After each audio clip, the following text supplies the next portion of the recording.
I'd like to call the Zoning Hearing Board, City of Erie, Pennsylvania, meeting to order.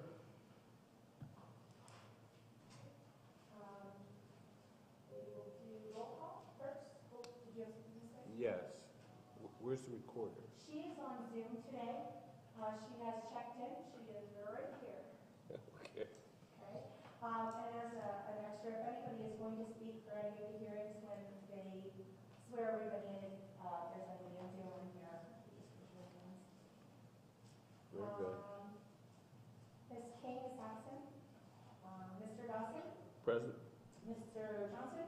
Present. Ms. Benjamin? Present. Sorry, I didn't mean to butcher that one for you. Mr. Manella? Present. Thank you. Should we start by pledge allegiance? Yep. Allegiance to the flag of the United States of America and to the republic for which it stands, one nation, under God, indivisible, with liberty and justice for all.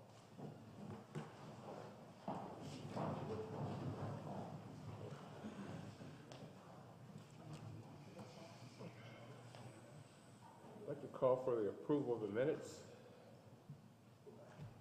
Previous. I'll make that motion. Second. Properly moved in second. All in favor? Aye.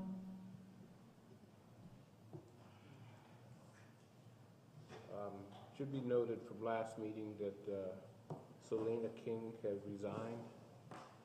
So I think we have her as being still on the board, but we have her as resigned as of last meeting. Moving forward. So, sir, you would ask for a motion to accept her resignation and then a vote on that. Okay.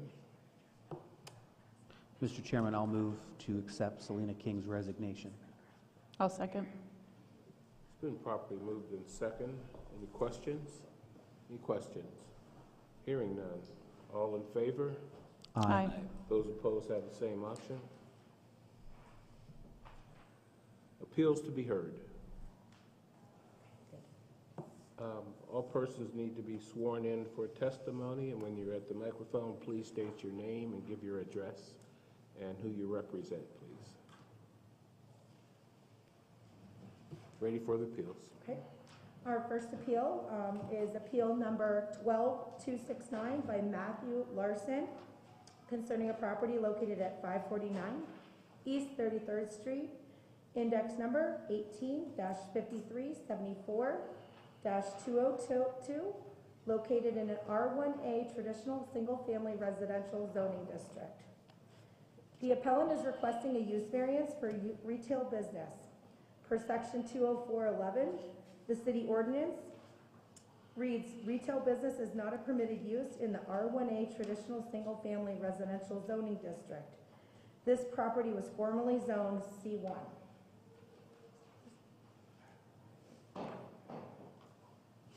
And our stenographer is on Zoom. Bernadette, can you hear me?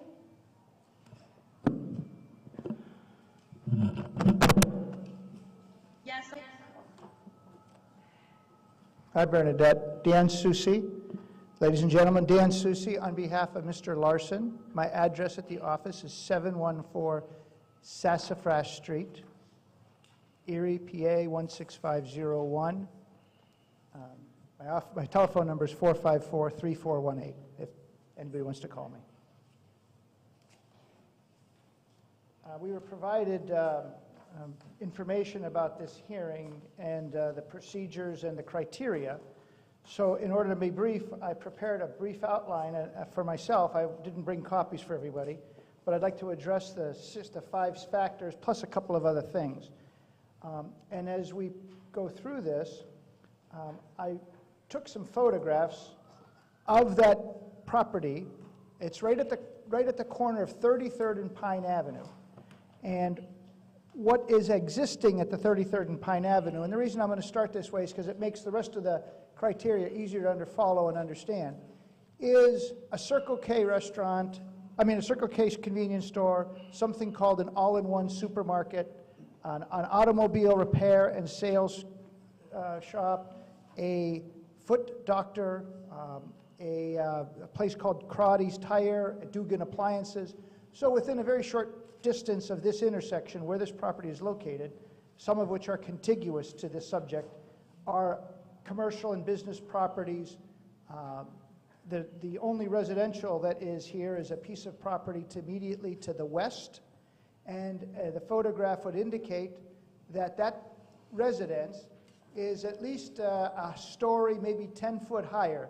It's obviously segregated in the sense that it's on the same street and it's next door, but there's about 10 foot high elevation change. So it really fits, that this property really fits in with the physical characteristic of the street view as a commercial property, as a business property.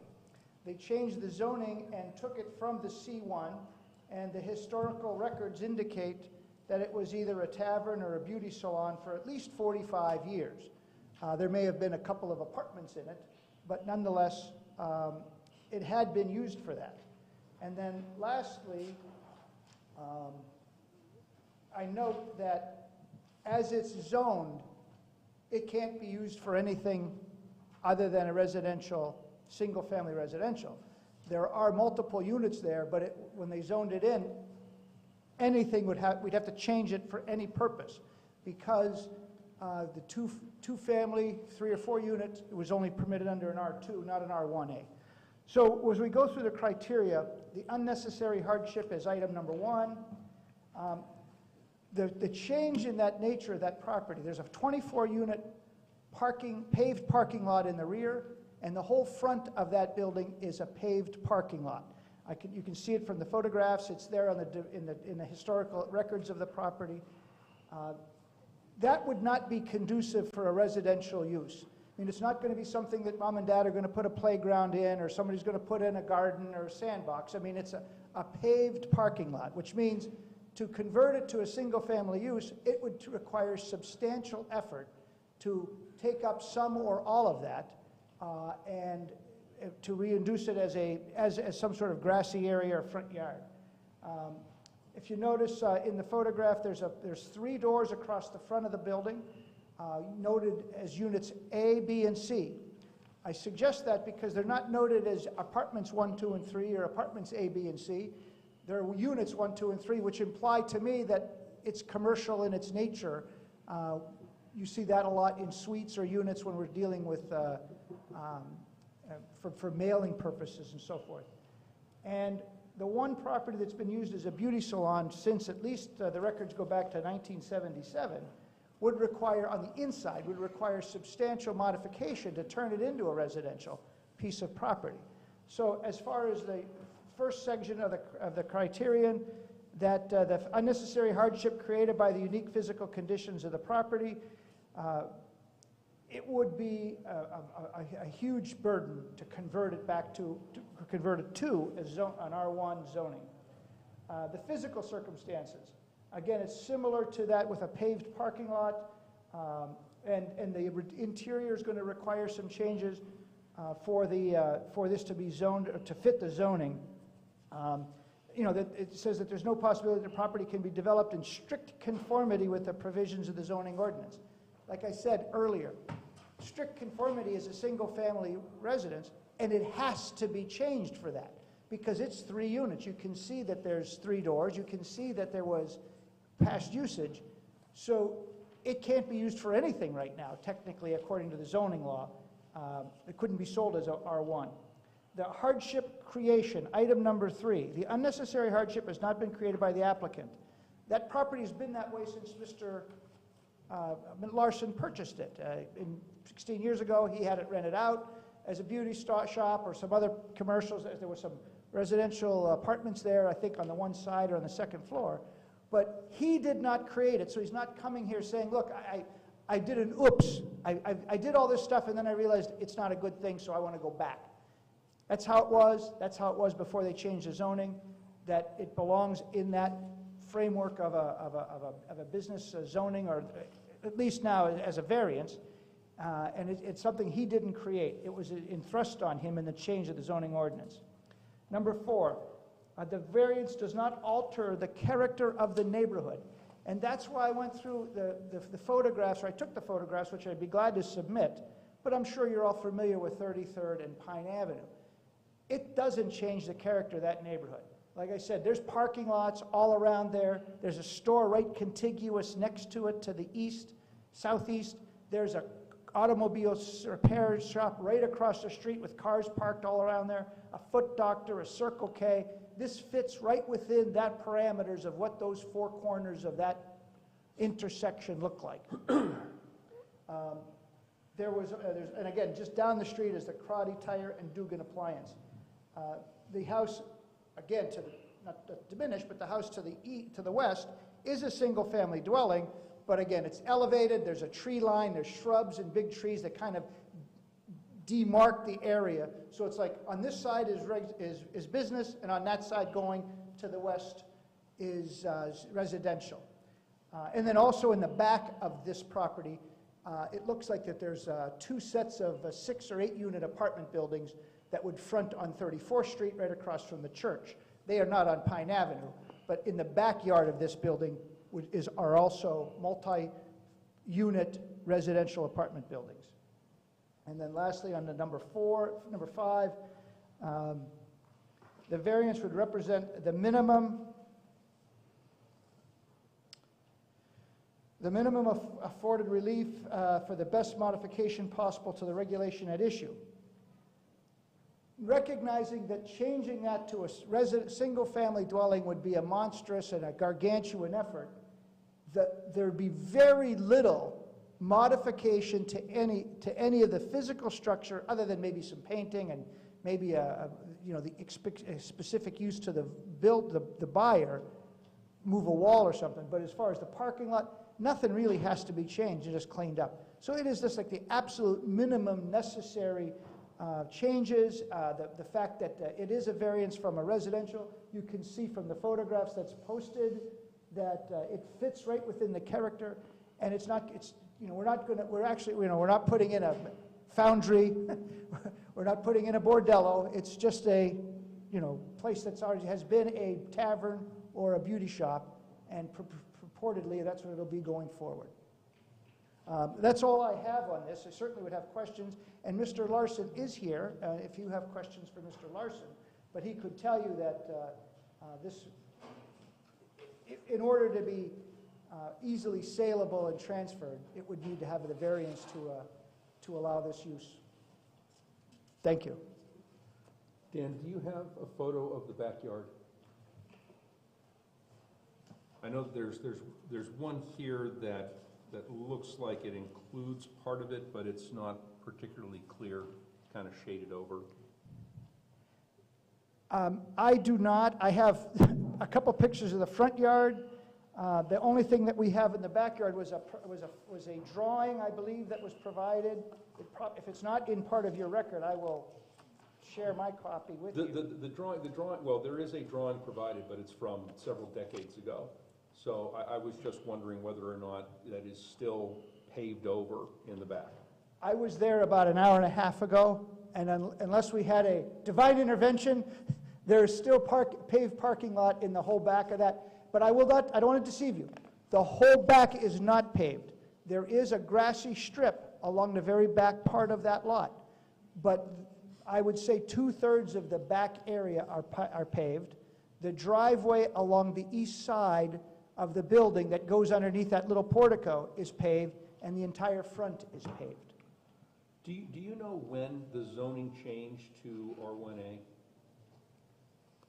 I do not. I believe it was in the change from 2021. I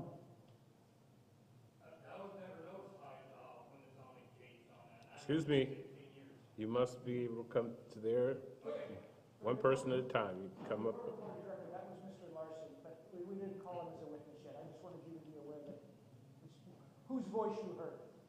Okay. Matt Larson, 87 Rowan Lane, Spring Creek, PA, 16436. Okay. How are we handling the swearing in? Burnett, would you mind swearing one in?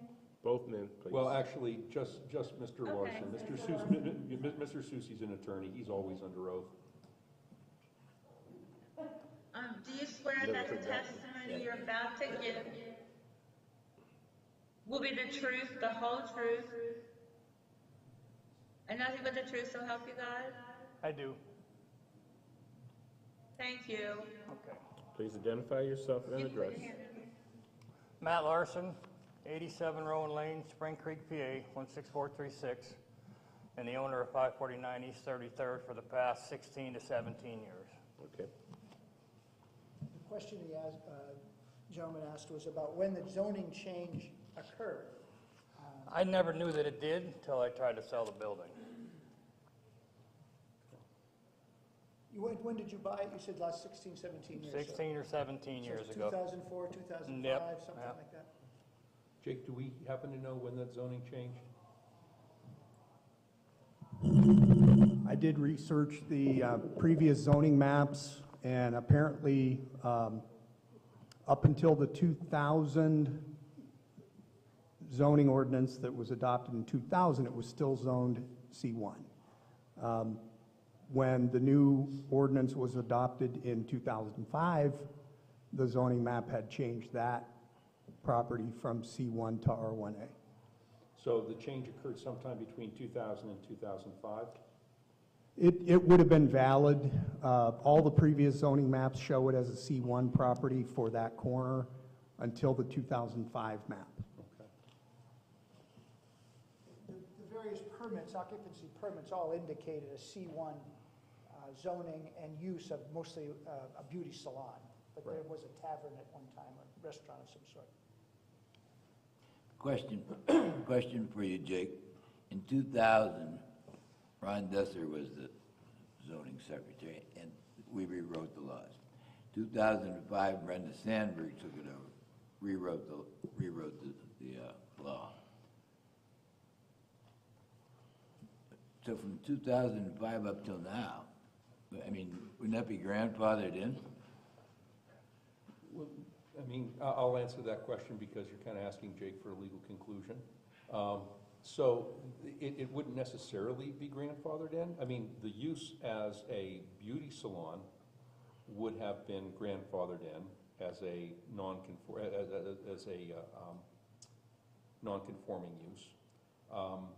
Theoretically, the use as apartments would have been grandfathered in as a non-conforming use, but when Mr. Larson was in front of this board previously for a change of non-conforming use, the testimony that was provided at that point in time was that it had been some time since there had been anybody in the apartments, and it had been some time since the property had been used as a beauty salon. So the non-conforming use change was rejected because those non-conforming uses had been abandoned at that point in time. So there's no grandfathering in. The zoning doesn't grandfather in. So there's a time limit on? Well, when you stop using a non-conforming use, then you abandon the non-conforming use. So yes.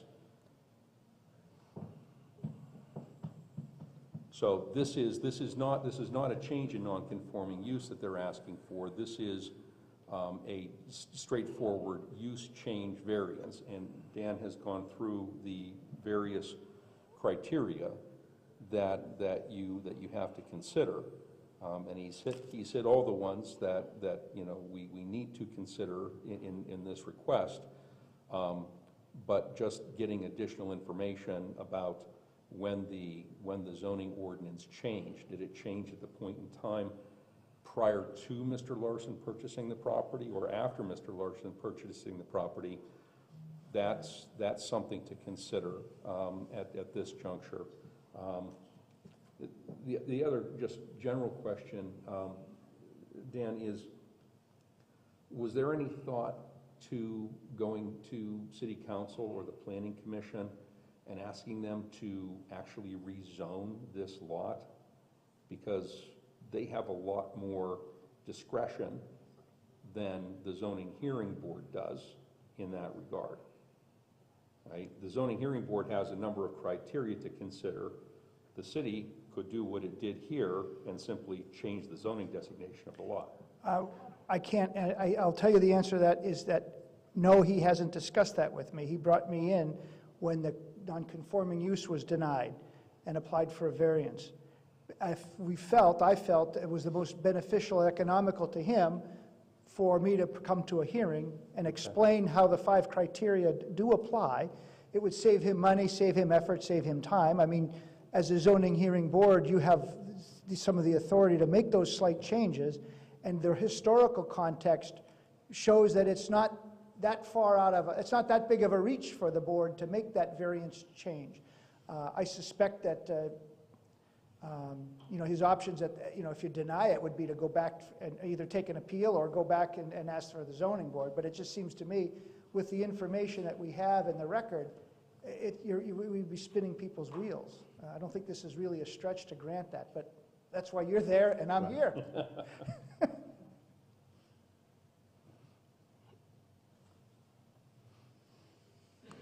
Any other information? Just so we're clear, the request is for permission to use the property as a retail establishment? I'll let Mr. Larson, because I'm not sure that I have that answer.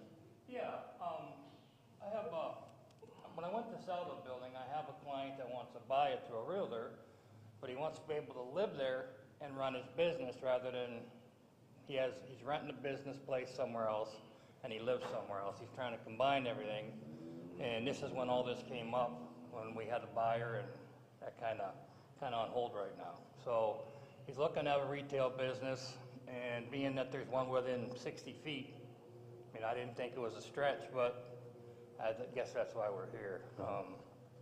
But then he also wants to live there. Yeah, there's a 4-unit upstairs and a 2-unit to the right of where the salon was. Right. 4-unit or 4 4 bedroom and a 2-bedroom. Thank you. Yeah, I think the second floor was a residential apartment for whoever had a first floor use. And what is the retail use going to be, or would like you? Some type of store for, I guess I don't know if he's Bhutanese, Nepalese, and he sells clothing. Say that, give me that again? He sells clothing. Okay.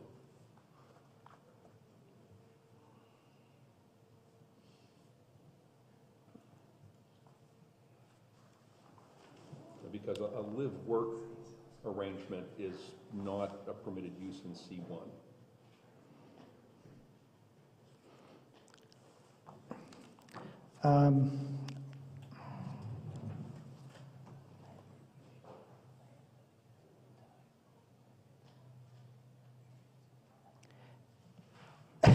That may be, but I think that's how it was used as a C1 all those years. I'm looking here at R2.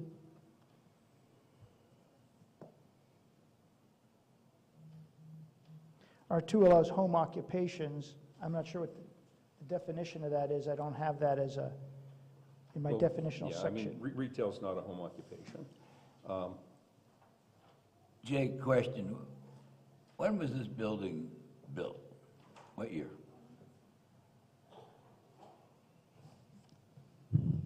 I think initially, and I believe it's in the record that was submitted, it was originally built as an appliance store. In what year? And I want to say the 50s. Did you say 50? Yeah, in the 50s. Okay. And it was C1 from the initiation, is that correct? Yeah, the first zoning map that's essentially officially recognized was after the Pennsylvania Municipalities Planning Code was adopted in 1968. And that first zoning map, it was C1, and every subsequent zoning map, it was C1 until the 2005 ordinance was adopted, and the map had changed for that parcel. The only, I guess, the other comment would be is the store right next to it, the all-in-one supermarket, which fronts on Pine, appears to have a commercial property and storefront, and the store in the first floor, and looks like apartments in the second floor. I don't know that this would be much different than that, so it doesn't really alter the appearance of the neighborhood, and I don't think it does any disservice to allow that to occur. And that's not an uncommon way for the history of our country. You know, people having little restaurants on the first floor and living on the second floor, it just fits with that. assimilation in the world. But that's just a side note, that's not in the law necessarily. Mr. Johnson, to answer your question, 1955 is what the county record has, which matches our zoning record as well. Thank you. Any further questions from the board? Is there anyone else to speak in favor? Is there anyone else to speak in favor? Is there anyone else to speak opposed? Anyone to speak opposed? We're going to take a slight Executive session, and it should be noted that if there is a tie at this time, that it is denied. Okay. Okay.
Let the record reflect that the board has come out of executive session.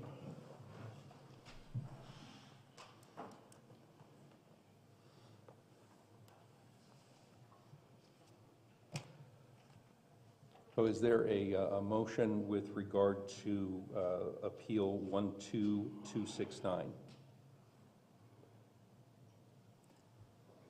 Yeah, I'll make the motion that we approve it with some conditions.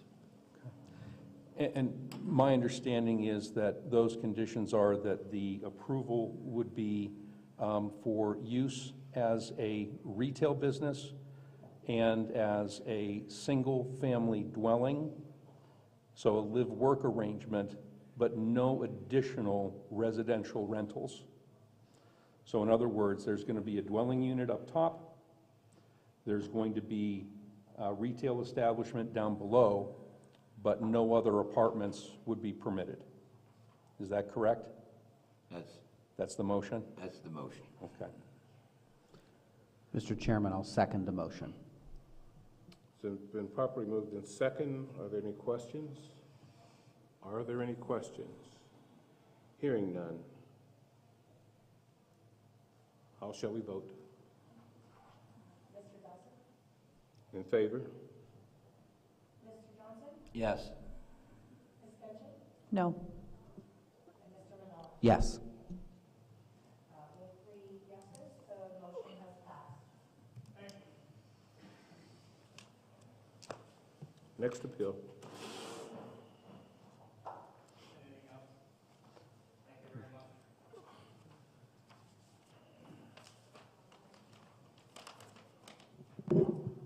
Appeal number 12270 by Taylor Hoover concerning a property located at 112 Parkway Drive. Index number is 14-1113-108. Located in an R1 low-density residential zoning district, the appellant is requesting a dimensional variance to construct a detached garage with rear alley setback of 0 feet. Per section 20518 of the City of Erie zoning ordinance, the minimum rear setback is 6 feet from an alley. Mr. Hoover? All right. And if you could state your name for the stenographer and have her, we'll have her swear you in. Okay. Hello, everyone. My name's Taylor Hoover. Do you have address too? Yes. 112 Parkway Drive, Erie, PA 16511. If you would swear him in, please. Yeah. Mr. Hoover, do you swear that the testimony you're about to give will be the truth, the whole truth, and nothing but the truth, so help you God? I do. Thank you. You can put your hand down. Thank you. So I've never done this before, so if I'm nervous or talk too fast, tell me to slow down, and we'll go from there. So, Mr. Hoover, let me ask you a few questions that maybe help calm Okay. your nerves a little bit and, Yep. and guide you through this. So you're looking to build a garage on your property at the very back of your lot. yes, There's a 6-foot setback requirement, and you're looking for a 0 yes, requirement, 0-foot setback requirement. Looking at the photos, am I correct, is that there's a fence across the back of your yard? yes, the fence is on the property line as of now. Okay. And that would be coming down? The fence, so I would really like to replace the fence with the garage siding is where it would be. The exterior wall of the garage would replace the fence and continue to keep the fence in yard for my dog. Love having that feature. Could he restate that again? Mr. There's a fence that is back there. Yep, so And if you look at the backyard where the alleyway is, so the alleyway runs through, there's about 3 feet of grass, and then where the actual property line is, that's the fence that runs along the back. So it's a backed fence in yard throughout. And you intend to remove the fence? I would tend to remove the fence where I'm putting the garage. I would keep the fence in where the garage doesn't fully extend in the property, so we still maintain a fenced-in garage or a fenced-in backyard. Could you It's hard to see. There's another picture if you go back if you scroll down. Yeah. So I think Yeah, yeah, right there, yeah. So that's my property lot, looking at it. So where I want to do is where the alleyway runs, I would like to put in the garage, and there'd be a little piece of like a 6-foot fence section, and it would be maintaining a fence, be a fenced-in yard. So you are proposing to have egress to the alleyway or not? Yes. Yes? Yes. Okay, so garage, fence, Grants, and yeah, then driveway? yeah. So what I would want to do is, so we can talk about the property, where it's at, and kind of the undue circumstances or hardships for the variance. But where my house is located is on Parkway Drive. There's an alley that runs between Andrews Park and Parkway in the middle. There's in this property, you're on a hill, ridge hill, as it comes down towards the lake. And if you look at the lot, as the lots get closer and closer as that ridge line goes onto it. So my lot I have the smallest lot in my entire neighborhood, a very limited space of what we can do there. And what happens is, like, the very front of my hill is very steep to get into it. So to be able to park like a normal car, we actually opened up our driveway to the alleyway, so we can get a normal car through the alleyway onto my driveway. If you come from the driveway to Parkway, it will actually scrape the car going up the hill. It's that steep and not much of a front hill. So going forward, everyone in our neighborhood on the Parkway side has garages. There's 5 garages on the Parkway where they all park their car through the alleyway behind. Is but they have larger lots, because as you go up the hillside, the lots get bigger where the house placements are. Mine's really right on that ridge. So kind of what I'm using as prior art, the addresses are, what was it, 156 Parkway and 1854 East 2nd, both of their garages, and that's on the, it's East 2nd, and the alleyway is where that's at. So if you can zoom in, I think I highlighted them. Yeah, I can provide it, but. So Mr. Hoover, I'm sorry to interrupt, I just need to understand this. So the garage is going to have access directly off of the alleyway? The garage has access off the alleyway, but it's through my driveway, is what I want to do. So I can, so what I did, I have a drive-through garage off of Parkway into the alleyway. So you can cycle cars in and out and not be stuck and pulling. And then for a regular car, you can't literally pull up my driveway because it's that steep and that much of a hill. So what I'm proposing to do is putting the garage, not putting it in line with the driveway, but putting perpendicular to it. And if you push it further into the yard, you can't make the arc turn to get in. So I'm using the alleyway and my driveway to get access to the garage and be able to store a car, work on it. I have a little shed on the property now. I plan to get rid of that because that's packed full of stuff that we can't even get into it. So, questions, comments? Thank you, sir. Yeah. But kind of what I was saying is, so the address is at the end of the alleyway on East 2nd Street and the alleyway. They're on the same predicament of there is no yard space, there is no flat area. So they built the 1856 East 2nd. They literally built their garage 12 by 24 right on the alleyway is where it's at. And then the one right next to it on Parkway, but as they say, they're right next to each other off the alleyway. They have the same predicament. There's no flat area to build a garage. They built theirs right along. They might be like a foot off the property line, but they are right on the property lines on where that goes. Do you know how recently those were built? I believe those were, I think the one was 1970. I don't know. I can look it up real quick. So, Jake, there are a number of garages on this alley, is that correct? There's 7, to be exact. There's how many? 7. 7? Yep. Yeah, and everyone who live on Andrews Park Boulevard, because there's a big steep hill goes down, some of them have garages down built into the hill, because that's where you could only put it, but the majority of people just park off the little flat spot off the alleyway, so everyone uses it as a common parking area. It's actually like one of the nicest alleyways in Erie. It's actually paved and nice, and people use it, so. And speaking of that alleyway, in the wintertime, does the city pave that, or are the residents responsible for keeping that clean? For plowing? Plowing, yeah. Yeah, Eventually, they'll show up, but I've only lived there a year, so who knows? Jake, I think this is a common thing throughout the city. I mean, if you go to up in Glenwood above the golf course there, you have Cherry Street, and you got an alley, and then you have Homeland the next street over, and that wouldn't be the only example, but I think it's a common thing, isn't it? That's a fair statement, that it's relatively common for accessory garages to be located right on the right-of-way of the alley. Yeah, and there's still like 3 feet of grass of what the actual alleyway is. That's what the alley's paved, there's 3 feet of grass, and there's my property line with the fence. So I'm literally just proposing is take my fence down, build my garage as part of the fence, and keep that same property line. I don't have anything else. Any other questions? Is there anyone else to testify for or in favor? Is there anyone else to testify for or in favor? Is there anyone to testify that is opposed?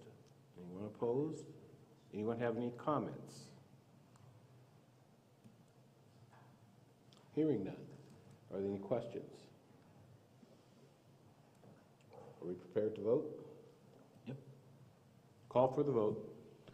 Well, Mr. Chairman, I move to approve the variance as presented. Is she with us? Oh, did we lose the court? Oh, no, she's still there. Could we hold up for a second? Are you with everyone? us? Okay, well, hold on.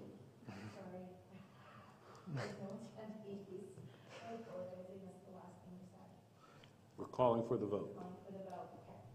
Mr. Dawson. In favor? Mr. Johnson. Yes.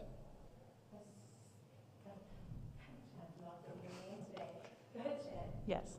Thank you. Mr. Manella. Yes. 4-0 the vote. Oh, thank you very much.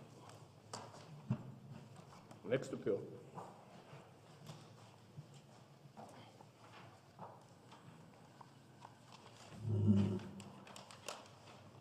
Okay, next up is appeal number 12271 by Jason Burnett concerning a property located at 2751 East 28th Street. Index number is 18-5149-218, located in an R1 low-density residential zoning district.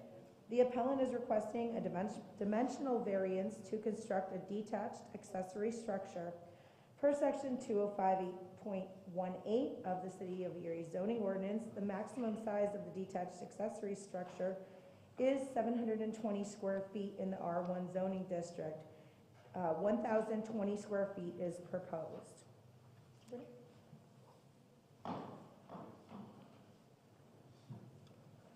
State your name, address, and have you sworn in. My name is Jason Burnett. My address is 2751 East 28th Street. Okay. Mr. Nim, please raise your right hand. Do you swear or affirm that the testimony you're about to give will be the truth, the whole truth, and nothing but the truth so help you God? Yes. Thank you. Proceed. I would like a variance to build a 720 square foot garage and a 300 square foot covered patio area. The way my house is designed, it has a hip roof with a very low roof line. So to add that covered patio area to my house would pretty much constitute the restructuring of the whole back roof. So I'm having the garage built. This would provide me an economical option to do so. I have lupus, and sun exposure aggravates such condition. I have a letter from my doctor from Pittsburgh explaining that, so that's my hardship. I have no covered areas on my property as it is, and this is probably the only way I can afford to do it with the garage.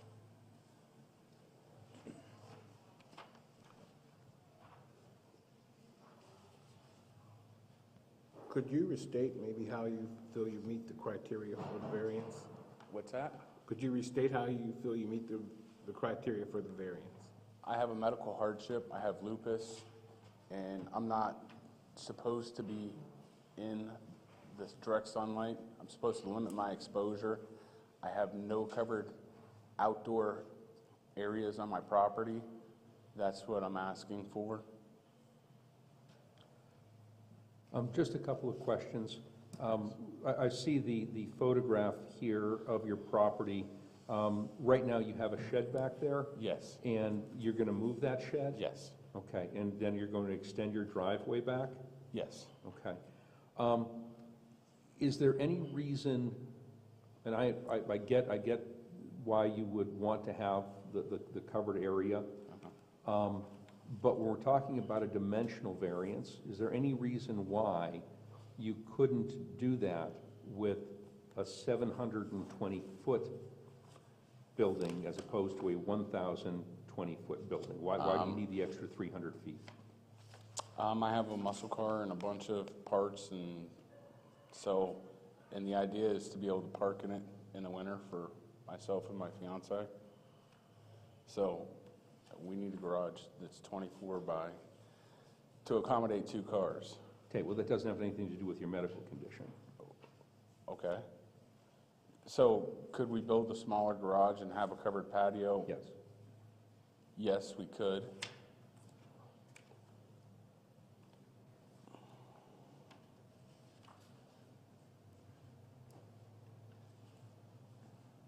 But it would limit us to only being able to park 1 car during the winter time inside.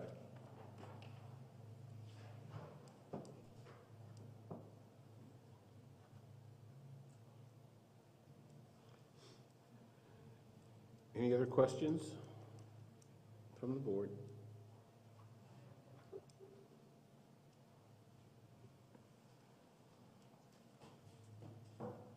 Any other questions from the board? No, I don't have any.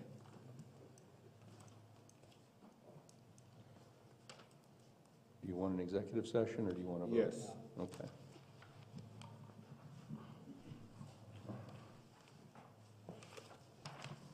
The board will go for executive session and return.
Okay.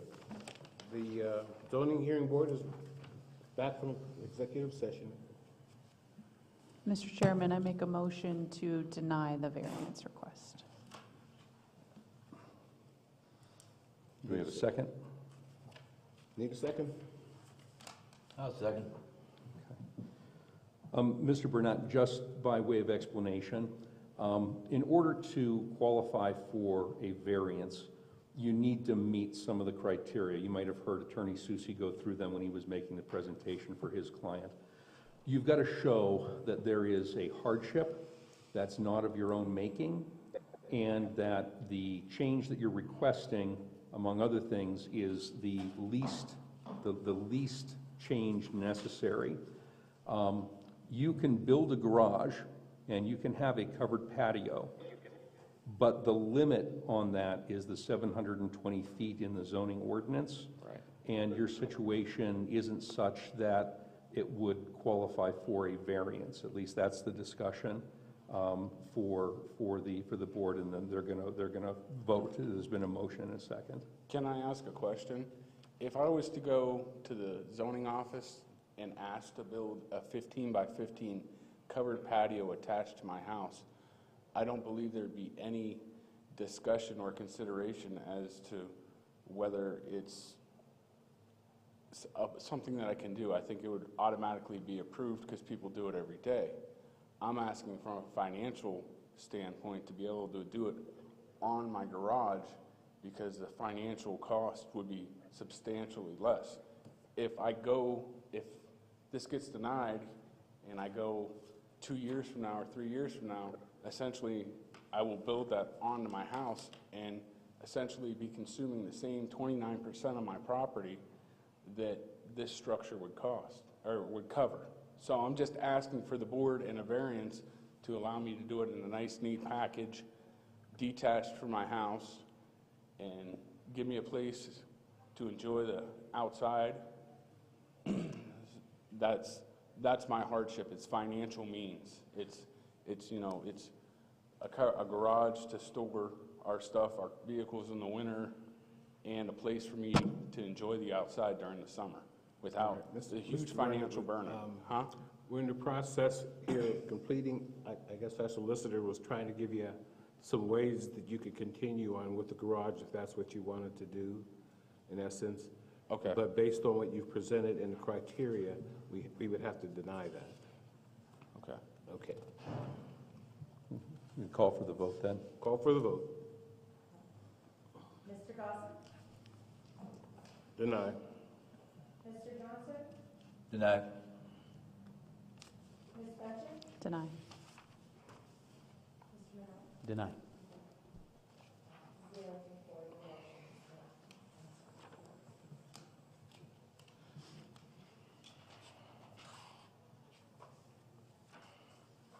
Next appeal? Okay, next appeal.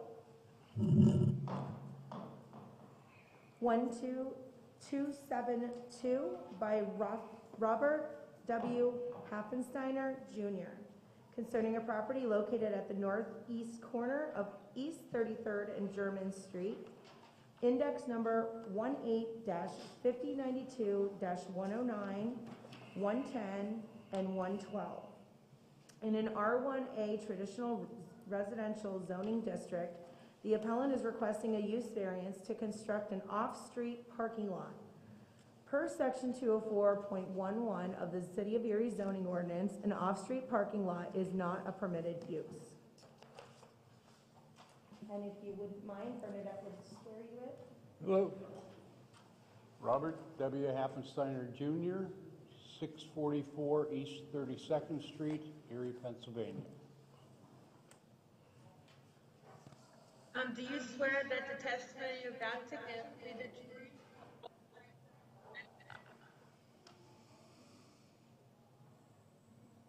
I do. Thank you. Proceed. Good afternoon. Thank you for hearing this appeal.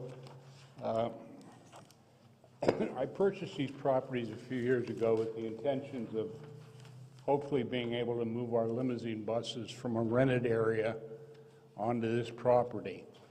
It's been dormant for at least 35 years that I know of. Previously, it was a stockyard for a landscaper. There's actually 3 lots there. 2 of them are very small. One is around 52 feet. None of them are really conducive to building right now. There are no sewers on that street at all. So it would require very extensive investment in putting sewers in and also readjusting the properties into possibly 2 in order to put residences on them. And you're really not seeing a whole lot of building in town. Everybody wants bigger lots anymore. By getting our buses off of the currently rented place on Old French Road, it's going to do a couple of things. The biggest problem is in the wintertime, there's not a lot of area to store the plowed snow. And it ends up blocking the sidewalks and the line of sight of the buses going in and out. The second thing is the hazard itself of the buses driving in and out on Old French Road. You all know the traffic on Old French Road. By moving them onto German Street, it's going to get that problem taken care of. They only move 2 or 3 times a week at the most. The parking area is going to be paved, lit, and security cameras. We've also noticed, since we had some trees taken down, that there are a number of syringes being found on that property. We also notice at night cars parked on German Street, which is very dark. And we have to assume that the syringes and the car parking go hand in hand. And this should help take care of that also. I've spoken to all the property owners that I've been able to contact and all the residents. Everybody is very much in favor of it to try and get those problems taken care of. When our buses do come back late at night, we always just leave them parked on the street so that those backup alarms aren't driving the people crazy when they're trying to sleep. So that won't be a problem. Any questions you have? You refer to them as buses. Are they limousines? They're limousine buses. Are you familiar with the lift vans that drive around town? They are similar on the outside to that, but bigger than that. I've also revamped the area of the parking lot that we proposed to reduce the size of it. It's still going to meet our needs, but we'll be covering less than 30% of the lot. The rest of it will remain in grass. And I have a copy for each of you.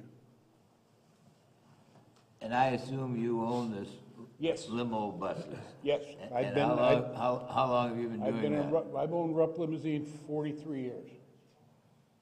So that's been your income for 43 years? That's me, yep. And that's located at 32nd and German, sir? We're at 32nd and German. These lots are on the corner of 33rd and German.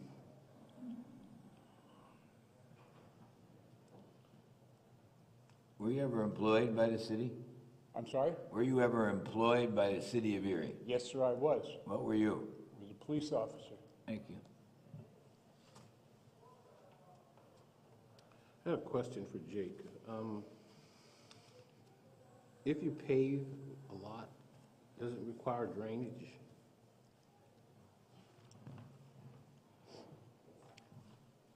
Yeah, I mean, any new construction's going to be required to comply with any stormwater management. We're hoping by the slope of the lot, it'll keep 99% of the water on the lot. Okay, so let me say that again. And I understood what you were saying, but if you pave it, does it require sewer drainage? Well, it requires stormwater management, so that's overseen by the city engineer's office. Okay.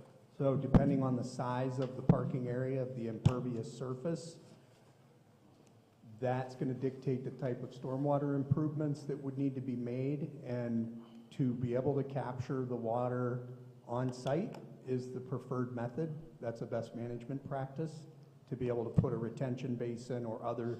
Well, that's types why of we figured with the BMPs sloping of on the the site. lot to both sides and to the rear, there's going to be quite a grassy area on at least two sides of it and a small grassy area on one side, which should allow that water to remain on the property. Sir, I have two additional questions. Sure. The area surrounding these back two lots that you have here, that you're looking at, in the area of East 33rd and German, are those residential areas? There's houses in there? To the east of it, it's residential, which is Old French Road. Uh-huh. And there is a fence on most of those properties blocking the lot. The one on the corner of 33rd and Old French Road actually abuts right to the lots. On the north side is a two-unit warehouse. Across the street are both vacant lots all the way from 33rd to 32nd. And on the south side of 33rd, the first property on the corner is owner occupied. The second one's a rental. Third, fourth, and fifth are all owner occupied. And then one other question, sir. Is this going to increase the traffic on German or 33rd Street? It'll increase the traffic on German Street somewhat, but it's going to eliminate the hazards of parking on or backing in and out on Old French Road. And it's going to allow much better access for the drivers, line of sight getting out onto Old French Road when they're leaving. Thank you, sir. Certainly. Questions? Sorry. Jake, I have a question. There are three, we're looking at three separate lots. Is that true? So are we proposing to put on three separate lots, or should this lot be combined and be one parcel before you do this? I was told that it wasn't necessary to do it, but we do have that in the works. So what I'm asking is, if granted, you're granting it for three separate lots versus one lot. Correct, at this point. Yeah, that's why all three parcels are listed. And if the next person bought it, they could get one lot that could be separate. It wouldn't be separate, right? Theoretically, it could. No, we'll be doing a combined deed as soon as this is done. That's what I was advised to do. Yeah. Make it a condition. Okay. That survey and legal description is already ready. Yeah. Sir, are you going to fence that lot in? Did I miss that? No fencing. No fencing? Okay.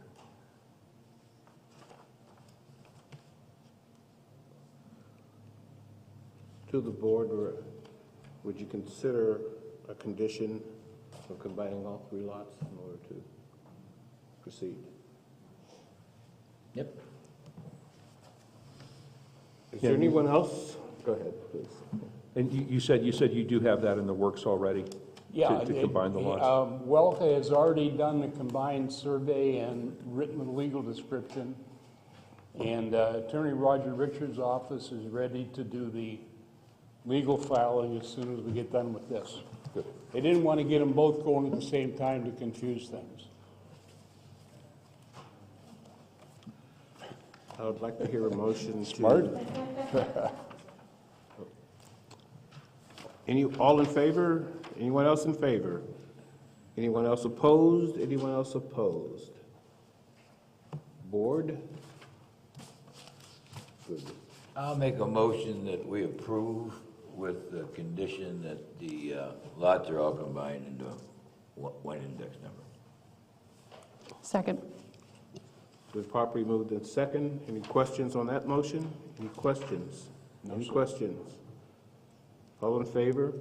Aye. Call for the vote. Oh, okay, roll call. You just did. Call for the vote.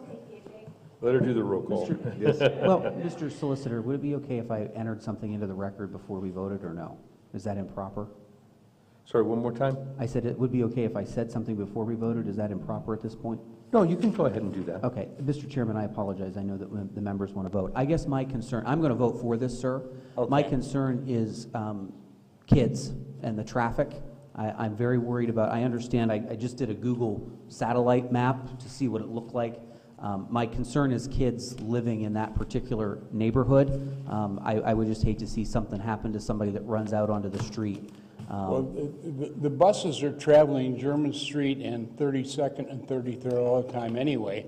Okay. When we bring them around to be able to clean them. Okay. But it's Like I said, sir, I'm going to vote for it. I Yeah, wanted that to be on the record that I'm concerned about. and our the drivers neighborhood. are all very, very careful, I'm sure they are. well-trained. Thank you, sir. Certainly. Thank you, Mr. Chairman, Mr. Solicitor. I appreciate it. Thank you. Thank you. Call for the vote. Mr. Johnson? In favor. Mr. Johnson? Yes. Ms. Gunchen? Yes. Mr. Manal? Yes.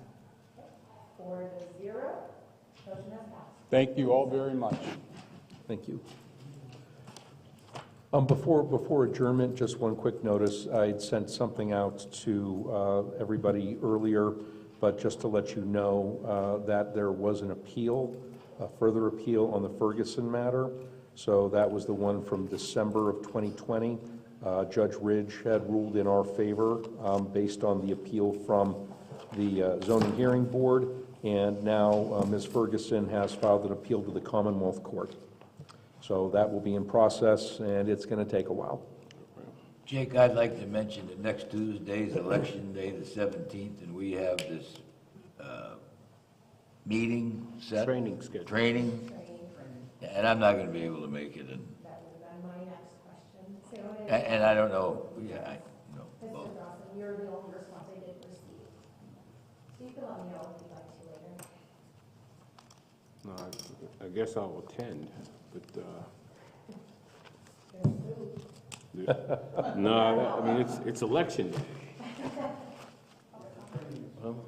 I'm sorry. 4-7. Public comment?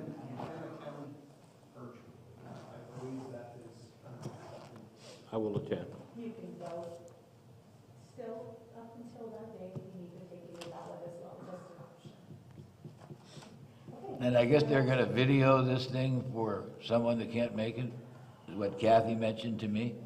I believe that's what she said. Kathy's been organizing this with Mill Creek Township. Okay, okay, thank you.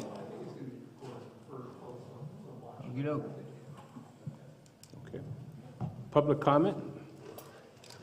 No. Thank you, Mr. Chairman. I'd like to be sworn in, though, for what I'm going to ask the board. Would you swear him in, please? Swear that the testimony, Can't hear you. do you swear that the testimony you're about to give will be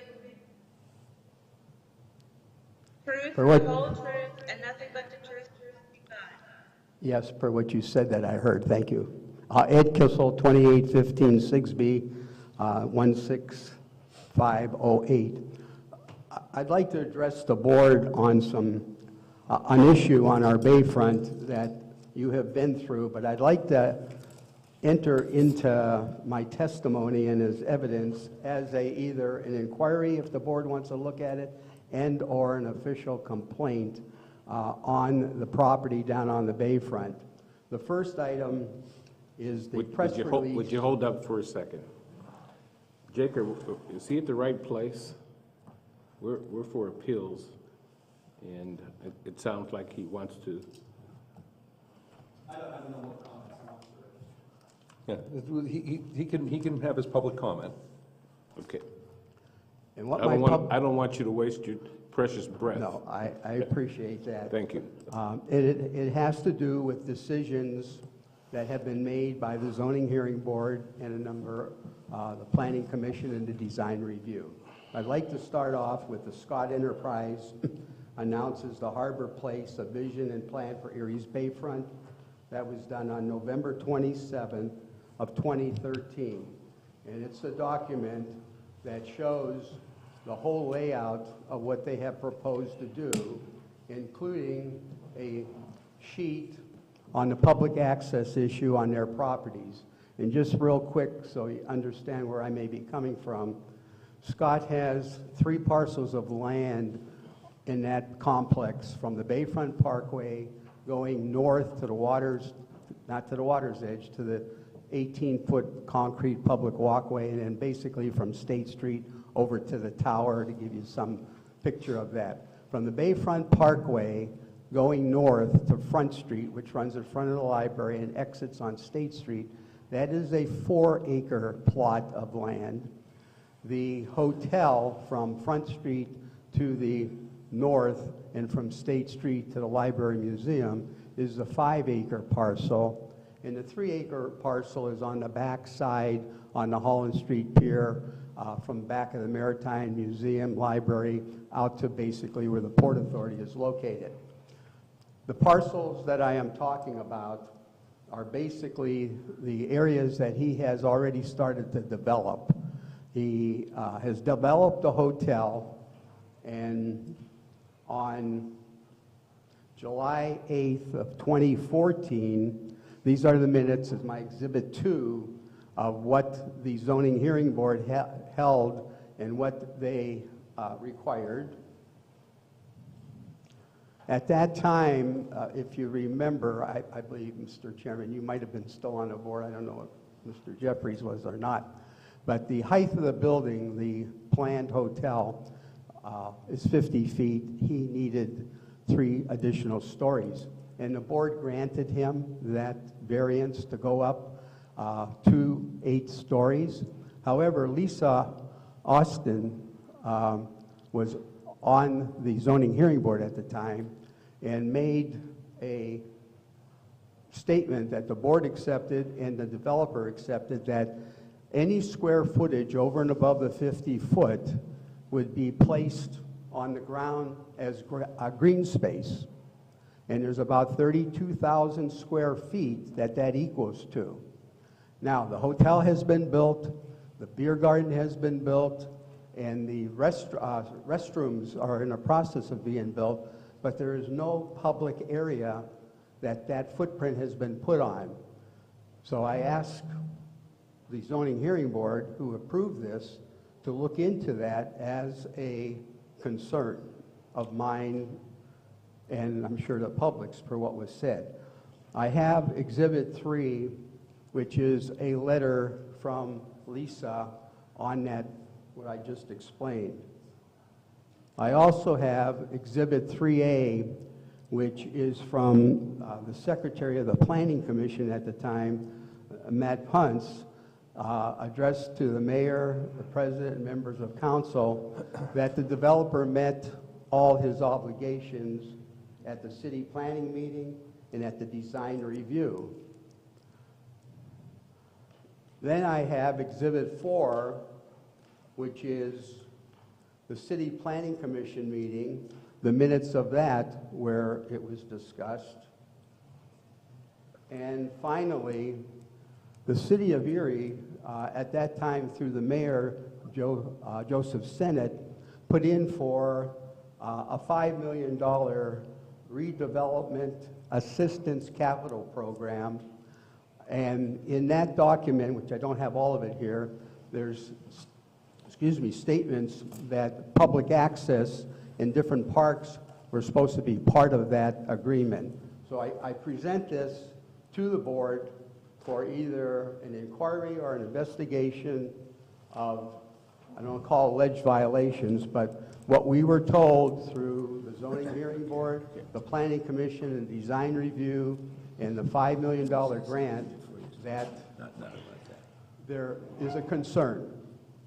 Just to clarify, I was not on the zoning board in those years. I was chairman of the Port Authority at that time. Thank you. Okay. Thank you. Mr. Kissel? Yes. This is not an investigatory body. I, We do not investigate potential zoning violations. If you have an issue, you should take it to zoning and code enforcement and they can investigate it. This board is an adjudicatory board, so if there was a finding by the zoning or code enforcement office that there was in fact a violation, it would come before this board, and the board would hear from both sides, render a decision at that point in time, okay, which could then be appealed to the Court of Common Pleas. We do not conduct investigations. That's not our role. So I understand what you're saying. It's fair public comment at a public meeting, but this board doesn't have a role in investigating these issues. Well, when I filed a complaint on the GAF site a few years ago, I did go to the zoning office and fill out the paperwork, and the zoning hearing board heard the complaint. Right, but you took it to the zoning office. Right, well, the zoning officer is here, so that's why Well, I but come that's, down. no. I understand what you're saying. You're the zoning board. Yes, yeah, we're the zoning hearing board. So if there is a hearing in front of us, this board will make a determination, okay? I understand. There is no hearing in front of us at this point in time, okay? And Mr. Solicitor, I have a question. Having heard this, does his testimony not need to be stricken from the record so that it's not there in the future? No, it's public comment. Okay. It's public comment. It's not evidence. It's public comment. All right, just making Okay. sure that that Yep. doesn't put us in any liability for the future. No, it Thank you. doesn't. This is a public meeting. He can make public comment, and that's fine. Thank you. Yep. Call for adjournment? I make a motion to adjourn.